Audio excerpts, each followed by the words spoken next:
As far as Happy Together, I don't know if anybody has noticed that Chevrolet is now using that in their background music in some of their commercials they're running.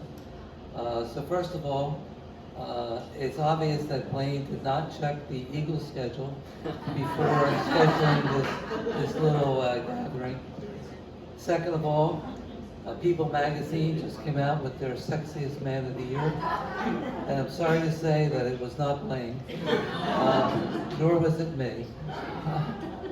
But the real reason I wanted to get up here and speak to you is that Blaine, ever since I met him at Bucktown Community College 100 years ago, when I was a student, has always served as a friend and a mentor to me, and he's always there to offer advice and suggestions.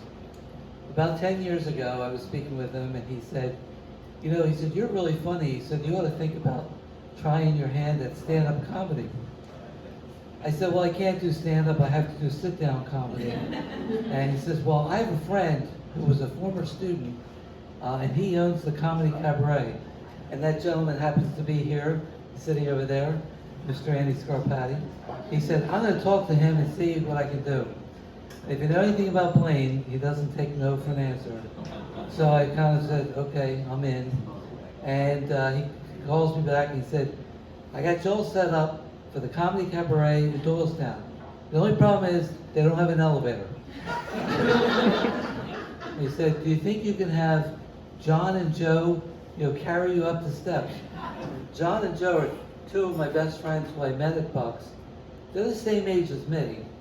I said, what kind of steps are we talking about?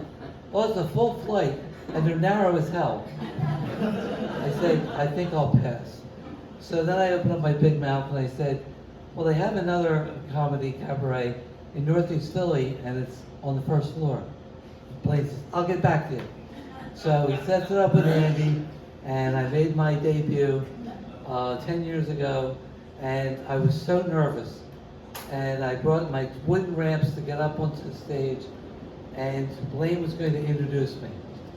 And I wasn't paying attention to what Blaine was saying, because I was so nervous about not falling off the ramps to get up to the stage.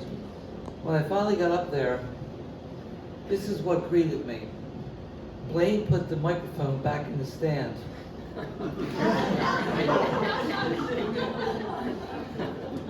So I was going to make a joke about not doing a mic drop because I wouldn't be able to pick it up off the floor. But I never even got that far.